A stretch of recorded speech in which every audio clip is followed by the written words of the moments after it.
Hey y'all, how you doing? Let me pull up these comments because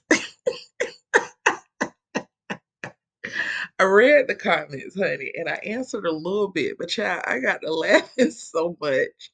I admit it, I got to laughing so much, child. I was like, you know what? You're gonna have to respond to them audibly.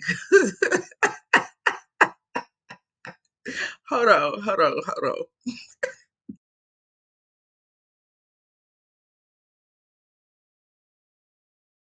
Okay, I need to just put this out there. Part of the reason why I did the video about Kierra is because a lot of the young ladies in Maidens to Matrimony, they really, really look up to Kierra and her husband. Like, when we have these little round table discussions about marriage and, things like that, I mean, we can't count how many times a session that Kierra Sheard Kelly comes up because they are all around the same age group within Maidens to Matrimony. They're in the same generation. So that's part of the reason why I want to touch on it. But nevertheless, it's an opportunity, like I told you guys several times. So let me go ahead and read these comments real. uh Lynette Price says, I like your first name. That's pretty.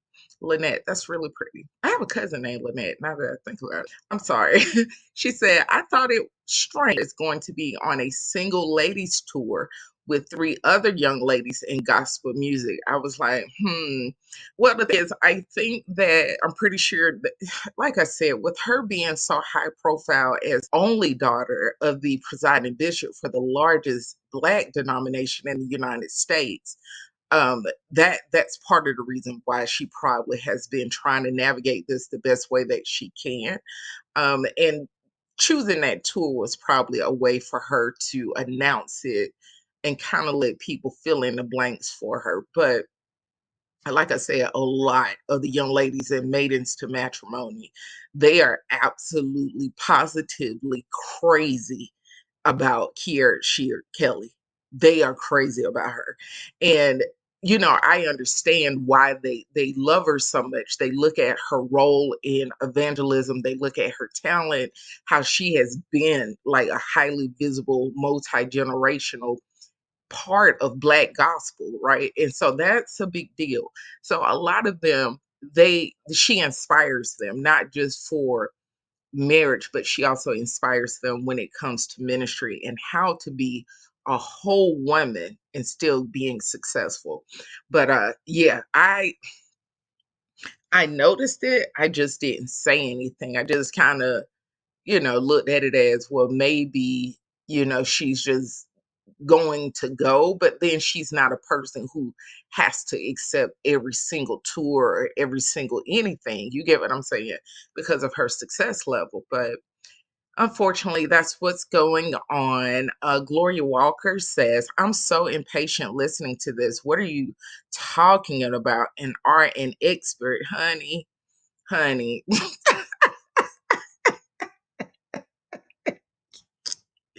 honey. How you doing, Shug? Shug, like I told you in the comments, honey, you telling me like I supposed to do something about your listening problem. You got to remember that's your listening problem, Shug. Like, use common sense. Just cut it off.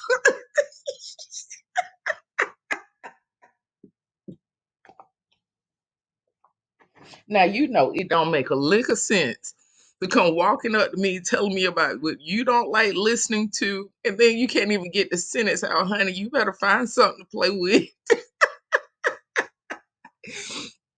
Honey, you can't be telling me your problems. Honey, I don't. I'm not a problem solver now. I like puzzles, but you know, those are at my leisure. But honey, when it comes to social media, baby, all you got to do is cut it off. Sugar, it's real easy, baby. The time you took to write that darn comment, girl, you could have cut the darn video off and went on about your business, wheeled off about your business, hopped off about your business, walked off about your business, hula hoop about your business, jump rope about your business. You could have done a number of things instead of sitting there wasting the energy in your body to type that message. Today or tomorrow, you could look up, be outside, and end up in an accident and not even able to use your hands no more. And you just wasted that time with your good hands the good Lord has blessed you with to put a complaint that no one can do anything about but you. So it don't make sense, honey. You have to figure out who's supposed to solve problems in your life. The video not the problem. It's you have a problem. You don't know how to walk away from stuff when you don't like it. That's a problem for you. So, honey, I just pray your strength in the Lord. And I just pray for healing for you, honey. I really do.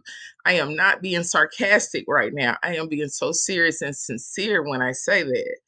I just pray for your healing in Jesus' name. Amen. Um, Lord keep her. So she says, this person's saying, I don't know how, if she's male, female, or whatever, but they left a comment and it reads Hebrews chapter 4, verses 15 through 16. For we do not have a high priest who is unable to sympathize with our weaknesses, but one who in every respect has been tempted as we are, yet without sin. Let us then with confidence draw near to the throne of grace, that we may receive mercy and find grace to help in time of need.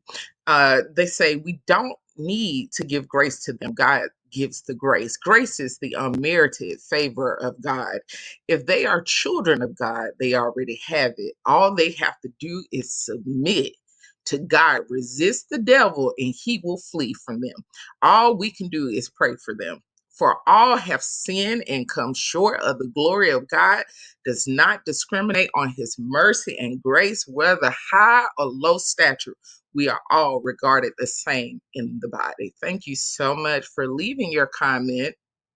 And I greatly appreciate it. I mean, it's a fitting word, but it isn't applicable for what I left, but it is, a great, comment.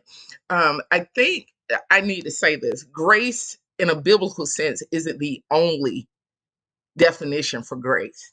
That's something we have to remember as Christians, that there are multiple definitions for one word, right? So you're looking at the Christian biblical text definition for the word grace, right? So when I said that we need to show them grace, I meant in the context of a secular but still positive meaning of grace, right? It means to honor someone is courteousness, being polite, manners, good manners, right? That's what I was talking about. Being courteous, being kind, being polite, showing good manners in this regard.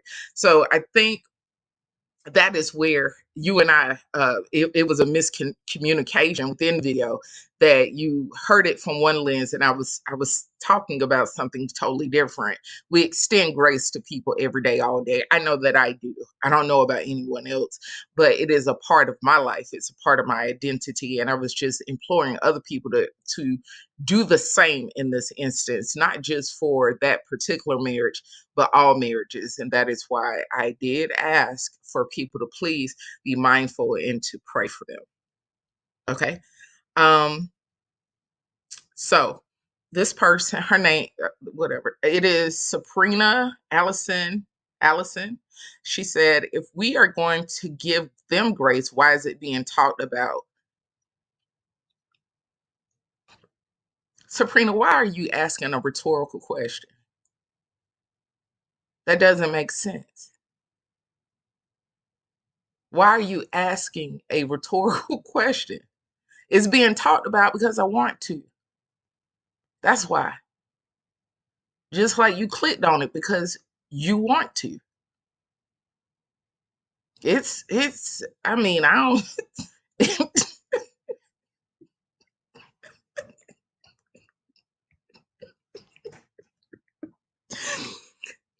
some some things are just really common sense.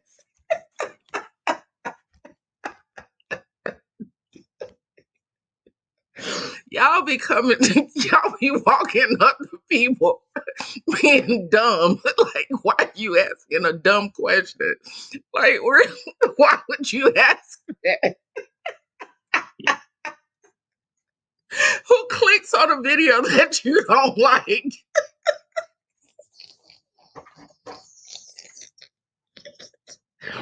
I'm discussing it because I want to. Like, you're asking a question you don't want an answer for. Why are you asking a rhetorical question? Like, I don't mean no harm. Like, make it make sense.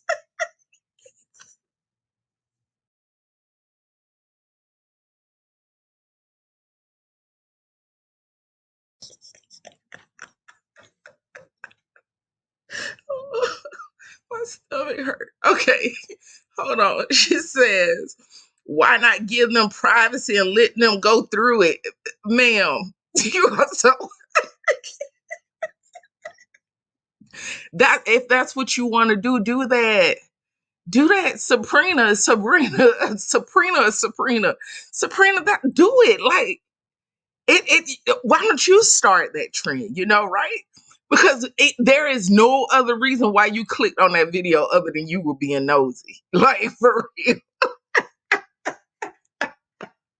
Why? Like, come on, man. You didn't just stumble upon my video. You are not one of my subscribers.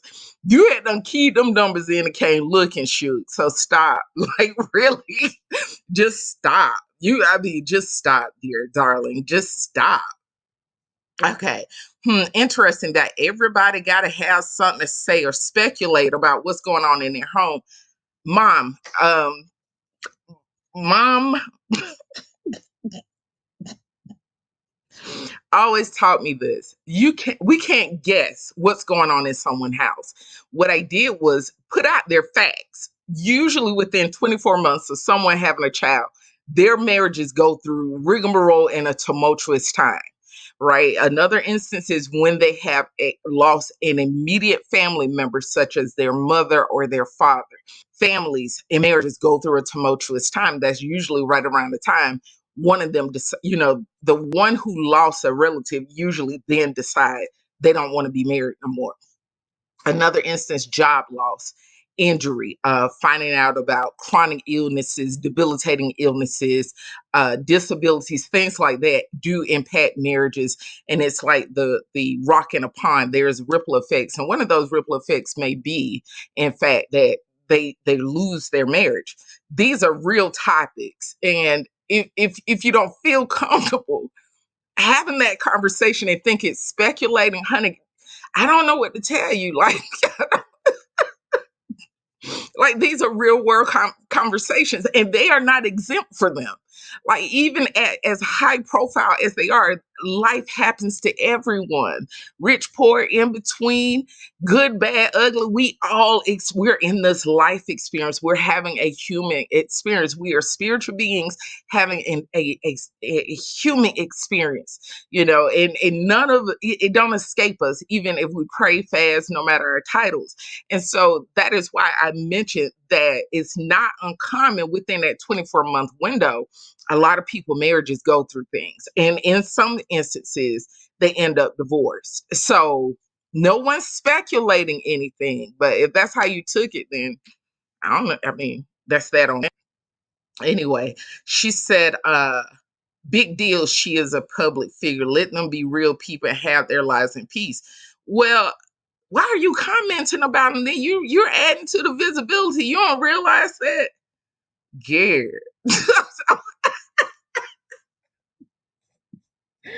Yeah. Hold on, let me get my darn tea. Lord have mercy. Girl. Mm. Hold on, I got a package at my door. Hold on. It is not just about the couple itself. I don't think that you probably heard me when I was saying that this is an opportunity for us to pray for that particular generation. I don't think you heard me when I said that, but I did. I did say that. I said it's an opportunity to pray for marriages within that same generation. So I think you kind of missed when I said that, but I did say it. And I meant it. It wasn't just something to say. I meant that because it is something that we need to start doing more often. It's praying for young marriages, right? Not just young marriages, but any marriages. And I don't think we do that enough. I think we see situations and we just see it as something to spectate. We don't take it as an opportunity to take action for those who are married and within the body, and take a position of not another marriage on my watch, and not another couple, and just pray for them. But if that makes you feel uncomfortable, then I can respect that. But that doesn't, that's all I can do. I just leave it at that. All I can do is respect it. Okay. All righty. And someone else, her name is Kiki World. Why exactly is she afforded so much grace? Everyone are to me, Kiki. I don't know about nobody else. I can't speak about anyone else. I don't know. I can't admit to you and agree with you that most people are not afforded grace. They're not when they're going through things. I'm telling you that now.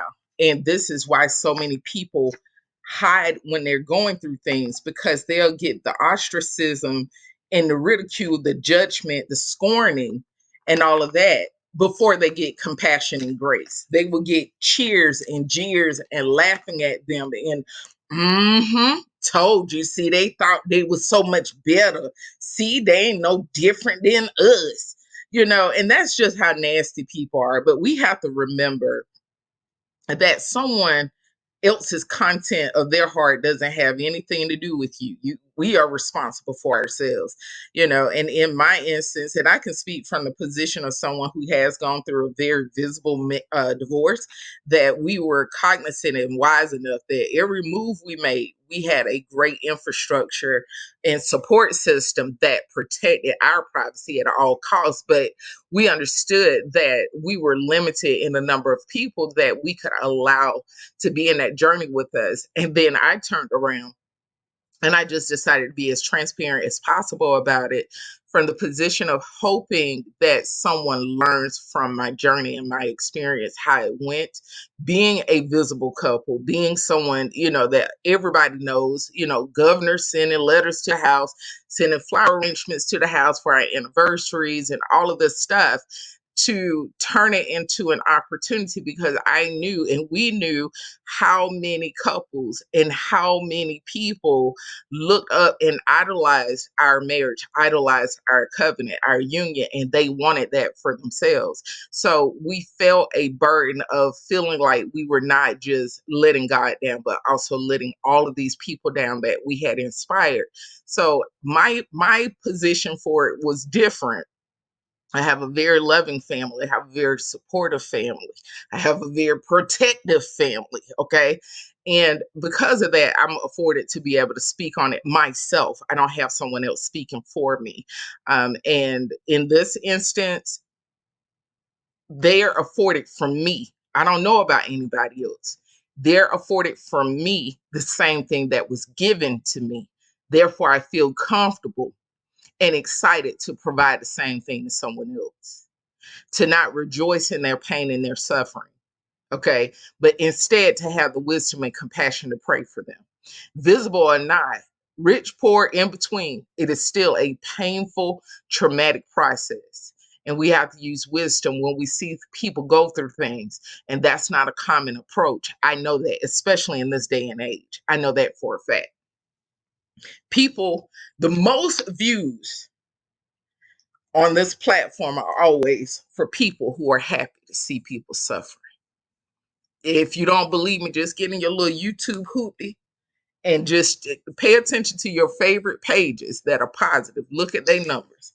And then go find a page that's all it's about is gossiping, strife, and all of that, and laughing and hoping and plotting for people downfall, and then look at their numbers.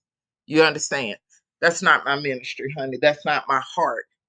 That's not my heart at all. And people who have listened to this channel, I tell you, I've said several times that I don't necessarily care for Kierra, and I don't necessarily care for her family because I don't like nepotism, right? I don't like nepotism. And because of that, that still doesn't cause me to not be able to show compassion for someone and genuinely want to pray for them. That's not what it means. Now, for some people, they can dislike somebody and they won't pray for them. They'll be happy something happened to them. They get to gossip about it. They get to be really nasty about it. That's just not me. That's not my heart. For me, it was very painful hearing that, and I know how traumatic and painful it has to be not just for her, but her entire family. This is a life-changing, life-altering situation, and it should be regarded as such, and therefore we should extend grace and mercy and kindness during this time. So that's that on that. Okay. Um, and the thing is, you said we either give grace to all or we treat all the same. She is no different.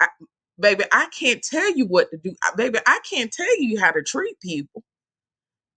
Honey, because of what I do, I only ask people to do something I feel led to do, and maybe I shouldn't have did that. Honey, I can't tell you how to treat people. Baby, I can't, honey, I don't know how to tell you. Baby, I am not a part of the board. I am not part of a collective. I am an individual. All I do day in and day out is provide recommendations and suggestions. Baby, you do not have to do it if you don't want to. You don't. And I won't judge you if you choose not to. But the countenance of your heart doesn't have anything to do with my heart, right? I'm only asking people to start doing something that they're not doing, and it's very evident to me looking around that they're not doing it, and they're believers. So that's why I ask. I put that clarion call out. We have to do things different as believers. We have to. We have to quit treating people like we in the world and of the world, and they are too. It's not right. But honey, I can't. All I can tell you is, baby, I can't tell you what to do. You know, you do whatever you feel led to do. Okay. Hey, honey. Hey, praise queen. God bless you, honey. Hugs to you, dear. It is so good to see you. So good to see you. It's really good to see you. It says, sis, I am so sorry you're having to experience such a tragedy that apparently could have been prevented. My only observation is that most of these men, so-called men of God, can't help anyone because they need spiritual and psychological help themselves. Degree holding or not true. That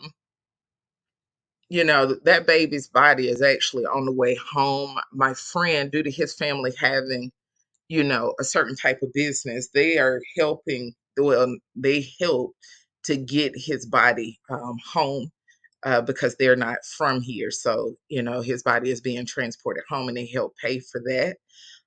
It could have been prevented. And at the same time, we had conversations while we were, trying to figure out what all needed to be done and taking care of the help, the family, that we decided that we would, go ahead and financially contribute to a program that is designed very similar to Maidens to Matrimony for young men.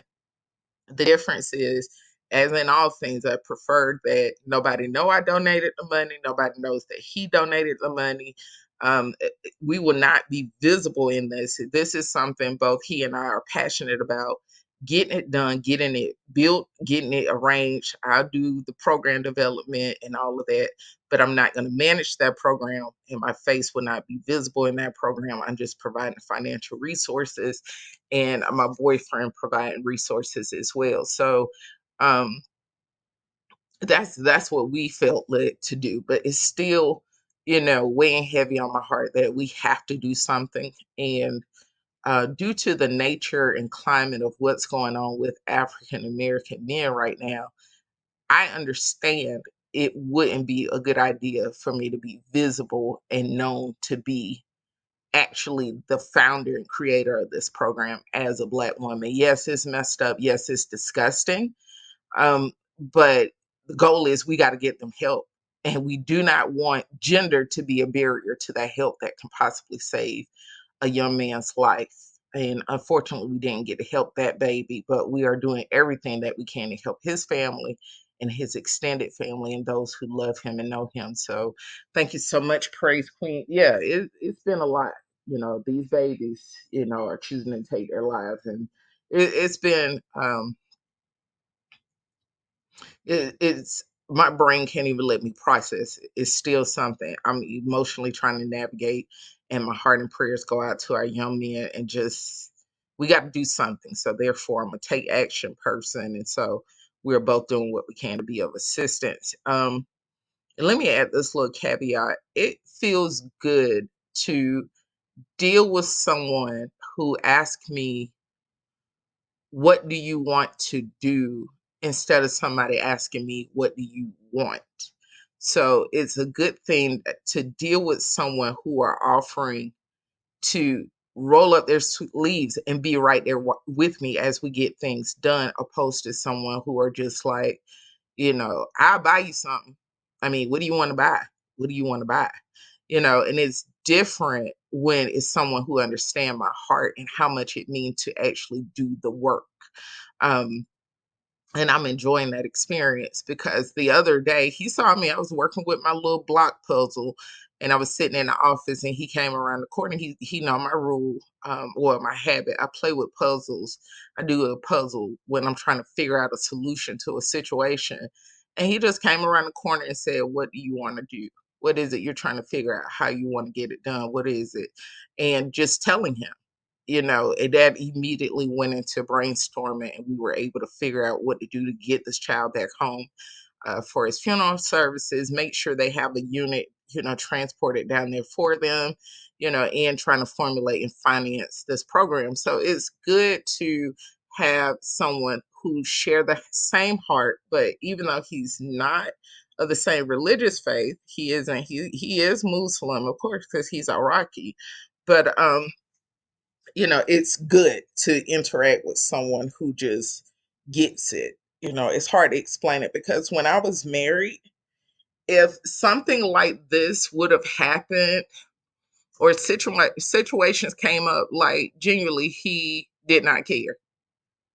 Like, you don't understand. I don't know any other way to tell you. Like, he did not care. He don't care. He did not care. And he still doesn't care what happened to you, your family, kids, old people, babies. He don't care. He genuinely, honest to goodness, he was just always that way, so we didn't share the same heart. So a lot of times when people saw certain things happening and certain work being done, they would just automatically assume that his heart was in it. No, it was always me, but I always kind of shifted where he was at the forefront, as far as the visible person. But he really didn't care. So if something like this, if I was still married in a situation like this, something would have happened. Yeah, I would be out there, sleeves rolled up, by myself. His question would be like, well, how much money are you spending? Like, how much money are you going to take away from your business for this? I wouldn't do that if I were you. Those were the conversations he used to have. And so that's why I used to hide so much of what I had allocated and put aside specifically to be able to help people and enrich their lives, because I understood what I was being called and led to do. He was being in opposition to it. And obedience is greater than sacrifice, period. Hard stop. My heart is to do the will of the Lord and let people see that God is still using people to answer prayers and meet needs in this world, no matter how bad it looks and no matter how shady people get. There are still people out here committed to being and doing what God called and chose them to do. I see your comment, sis, about Andrew Caldwell. I will have to do a different video for that. And let me get in here and hop in my pumps real quick and go to dinners, because we're gonna meet tonight and have dinner together. So after I do that, when I get back, I'll do a video answering you about Andrew Caldwell. I cannot wait to read y'all comments. God bless you. I'll talk to you soon. Bye, dear.